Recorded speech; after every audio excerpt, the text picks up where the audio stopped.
Bonjour, bonjour. Me revoilà pour une nouvelle vidéo. Ça doit être la 8e vidéo cette fois dans le cadre du challenge tricot. Je tricote mon premier pull ou mon premier gilet. Donc la dernière vidéo consistait à vous montrer le rabattage élastique et maintenant je vais vous montrer comment entamer vos manches.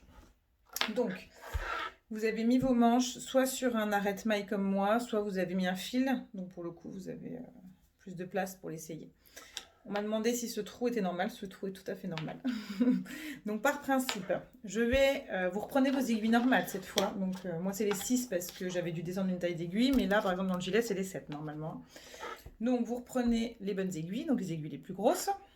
Vous allez donc ouvrir votre arrête-maille. Vous allez repasser toutes les mailles dans le câble.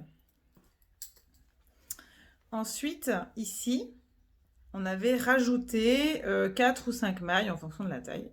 Il va falloir relever des mailles à cet endroit-là. Vous allez voir, c'est pas très compliqué. Juste falloir un peu quand même bien serrer. Mais après, voilà, on peut rattraper les tout petits trous après le tricot de la manche. Et puis ensuite, on va partir en magic loop. Donc, pour tricoter les manches en rond sur on va dire un diamètre un peu plus étroit que sur le pull ou le gilet où on est en aller-retour. Mais là, c'est plutôt tout est en rond parce que c'est une manche un peu comme le pull en fait. On va tricoter un espèce de tube. Donc en fait, il n'y aura pas de mailles envers, il n'y aura que des mailles endroits. Donc ça, c'est bien. Et en fait, vous êtes toujours en rond, que en maille endroit. Et ça monte, ça monte, ça monte comme ça. Donc c'est plutôt... Enfin, alors, il y a plein de gens qui n'aiment pas faire les manches, mais moi, ça me dérange pas du tout. Déjà, j'ai l'impression qu'on arrive sur la fin, donc je trouve ça chouette. Et puis, je trouve que ça va... Enfin, moi, je trouve que ça va vite, justement, parce que c'est que de l'endroit.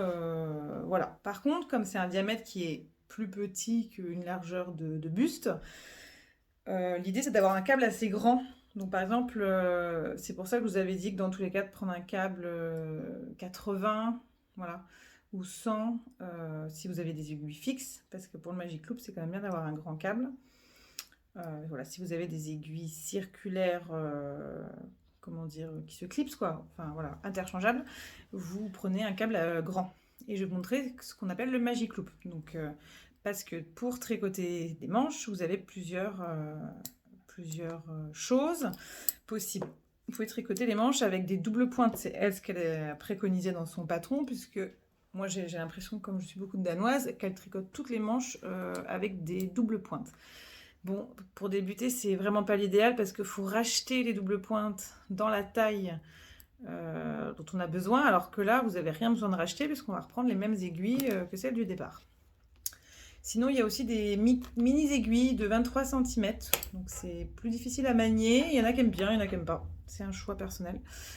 Voilà, et donc là, pour travailler avec les mêmes aiguilles qui vous ont aidé à tricoter votre pull entièrement, votre gilet, on fait ce qu'on appelle la technique du Magic Loop. En fait,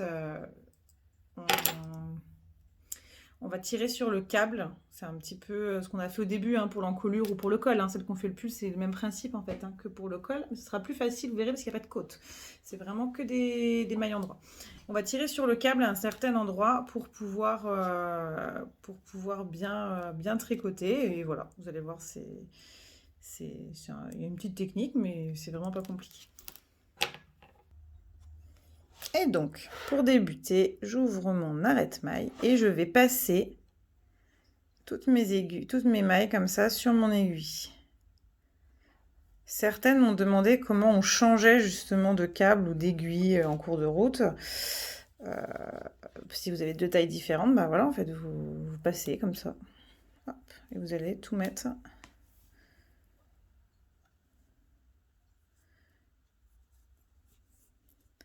sur votre nouveau câble. Donc voilà, ça vous donne ça. Voilà, ça vous donne le haut de la manche. Et donc vous avez en effet cet espace-là, où c'est ici qu'on va relever les mailles. Moi j'en ai 5 à relever, il me semble. Donc, non, j'en ai 4. Je vais vous montrer comment on relève les mailles. Donc, pour relever les mailles, vous avez besoin de reprendre de la laine.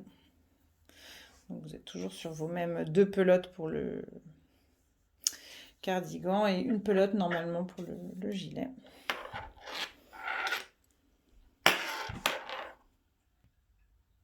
Donc, on va essayer de les répartir de façon homogène, parce que vous voyez, c'est quand même grand, et il me faut quand même que faut que j'en mette 4. Donc, je vais peut-être faire 1, 2, 3, 4. Voilà, à peu près. Hein.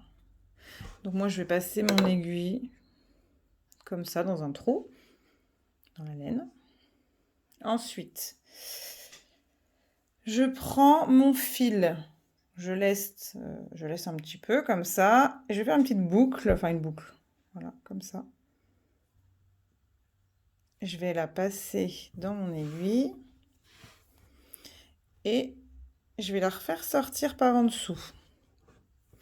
Donc il faut faire attention parce que évidemment il n'y a pas beaucoup de choses qui tiennent. Ensuite, allons-y pour le numéro 2. Je vais le mettre par là. Ouais, c'est très approximatif. Hein. Donc là, ce que j'ai fait, c'est que j'ai mis dans le trou et après, moi, je tricote la maille. Hop, comme si c'était une maille en droit, quoi, en fait. Ensuite, on y va. 4 mailles, ça fait pas beaucoup. Hop, et ensuite, voilà, je repasse une dernière fois dans un trou. Hop, donc vous faites toujours de l'extérieur à l'intérieur, évidemment. Et hop, après, vous faites comme si vous tricotiez. Hop, donc vous avez vos 4 nouvelles mailles, hein, qu'on voit bien, là. Hop, hop. Logiquement, vous mettez le l'anneau marqueur au milieu des 4 mailles. Et puis vous allez voir, je vais vous montrer, on va tricoter. Alors il faut serrer un petit peu, hein, forcément. Donc partons avec le Magic Loop. Donc moi, le Magic Loop, ce que je fais, c'est que je tire là au milieu. Ça fait comme une loupe, quoi. Hein, voilà. Je tire un peu de fil, enfin un peu de câble surtout, voilà. Ensuite...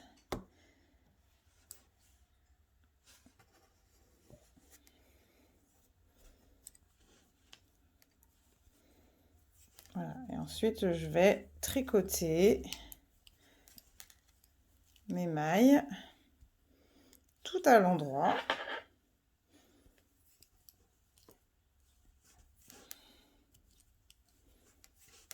Jusqu'à ce qu'on arrive au niveau du câble. Donc voilà, j'ai retourné, je suis allée jusqu'à la loupe. Là, on voit bien que donc j'ai tricoté tout ça. Et là, c'est mes 4 mailles. Là, va falloir serrer par contre. Hein. Donc hop, je vais faire le Magic Loop un peu plus loin. Je vais tirer sur mon câble ici.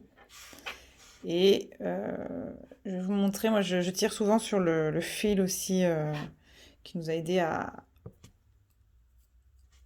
relever les mailles. Alors, toujours bien serré pour éviter d'avoir trop de démarcation. C'est pas forcément très joli sinon. Voilà, je vais tout mettre dessus. L'idée, ça va être de bien serrer au niveau de l'aisselle. Alors, je sais qu'il y en a qui n'aiment pas avoir trop de trous, donc elles en mettent plus des mailles et puis elles vont faire des réductions, des diminutions après, en fait. Moi, bon, j'essaye de répartir, j'essaye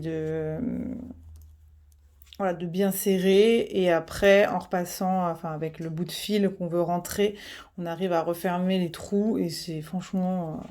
Enfin, moi, je trouve que c'est suffisant. Mais je pense qu'il y a peut-être des patrons, des fois, il y a vraiment peu de mailles à relever, en effet. Et voilà. Vous voyez, là, il y a du jeu sur cette maille-là, parce que c'est la maille où il y a le fil. Le fil qui est tout seul, quoi. Le fil de premier... Voilà. Donc, moi, je le tiens... J'essaie de bien le tenir pour que, hop, ce soit quand même serré. Donc là, je serre, je tiens mon fil de la main gauche, hop, et je fais mes mailles de la main droite. Voilà. J'essaie de toujours bien le serrer.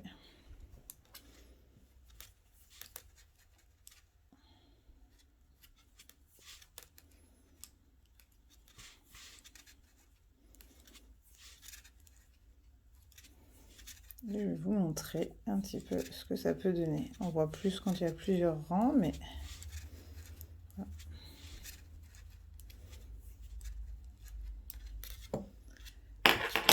Et donc voilà comment ça fait au niveau de l'aisselle.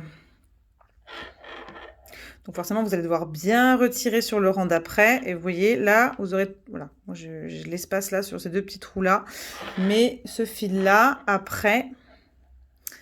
quand je le rentrerai plus tard, je le passerai au niveau de ces trous-là pour justement un petit peu les refermer, quoi. Vous voyez, on voit quand même qu'il y a du jeu à certains endroits, mais déjà sur le deuxième rang, enfin le deuxième, le troisième rang, vous serrez bien. Et franchement, déjà, on y verra, voilà, on verra beaucoup moins. Et voilà, donc moi j'ai bien mes 4, voilà, mes 4 nouvelles mailles. 1, 2, 3, 4. Je vais mettre mon petit anneau marqueur ici. Et en fait, bah, je continue sur la même technique. Et maintenant, vous voyez, c'est magique, il n'y a aucune démarcation parce que vous avez repris des mailles que vous aviez déjà faites, quoi.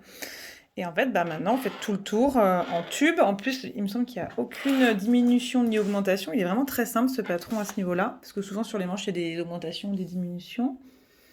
Et donc là, je regarde. Donc, elle donne le nombre de mailles. Placez le marqueur. Hop. 38 cm jusqu'à ce que la manche mesure 38 cm. Donc vous êtes vraiment ni augmentation ni diminution, tout droit. Et après, bah, vous aurez des côtes à faire. Et donc voici pour les manches. J'espère que ça a été que c'est clair pour vous. N'hésitez pas à regarder d'autres vidéos sur YouTube si jamais c'était pas assez clair ou si jamais vous voulez d'autres techniques. Moi, je sais que j'ai des copines qui elles relèvent les mailles avec des techniques différentes. Moi, voilà, c'est la technique la plus simple et elle me convient bien. Je vois pas pourquoi c'est trop se compliquer la vie, mais après, des fois, voilà, quand on a l'habitude de faire les techniques les plus simples, c'est vrai que c'est sympa de passer à d'autres techniques juste pour apprendre, quoi. Mais voilà, pour les débutantes, ça suffit largement. Voilà, donc maintenant, ma manche, je vais pouvoir continuer à tricoter les 38 cm, plus les côtes après. Alors ça, je ne vous l'ai pas montré, mais vous allez pouvoir vous en sortir. Donc, quand vous arrivez à vos 38 cm de côte, vous allez devoir repasser, enfin, vos 38 cm de manche, vous allez donc passer aux côtes. Vous allez devoir rechanger d'aiguille pour avoir les plus fines. Et il vous dit de faire des diminutions. Donc, vous faites une maille endroit et après vous faites 2 mailles endroit, 2 mailles ensemble à l'endroit et on répète. Voilà, et après on passe sur les côtes. Voilà, pour diminuer un petit peu forcément le poignet, sinon il serait hyper large. Mais bon, ça, quand on dit 2 mailles ensemble, hein, c'est que vous prenez les 2 mailles, vous tricotez normalement, vous prenez 2 mailles sur votre aiguille de droite et vous tricotez comme si c'était qu'une seule. Hein. Voilà. S'il y a des soucis, vous me demandez, mais bon, je pense que là, c'est quand même assez clair. Pour mesurer les 38 cm, c'est bien écrit, vous partez du dessous de bras, donc vous partez de là où vous avez mis votre anneau marqueur. Hop, et vous mesurez vraiment de là, là, et voilà, et ça fait 38, vous arrêtez à 38 cm. Voilà. Prochaine vidéo bientôt sur... Parce que là, pour celles qui auront fait le pull, ce sera fini après les côtes aux manches. Et par contre, pour celles qui en sont au cardigan, eh ben, il nous restera quand même à relever les mailles de la patte de boutonnage et de créer les boutonnières. Franchement, rien de compliqué. Ça va être très facile. Je vous montrerai comment bien relever les mailles. Voilà. Petite technique assez facile. Et puis ça ira tout seul, j'en suis sûre. Voilà, à bientôt!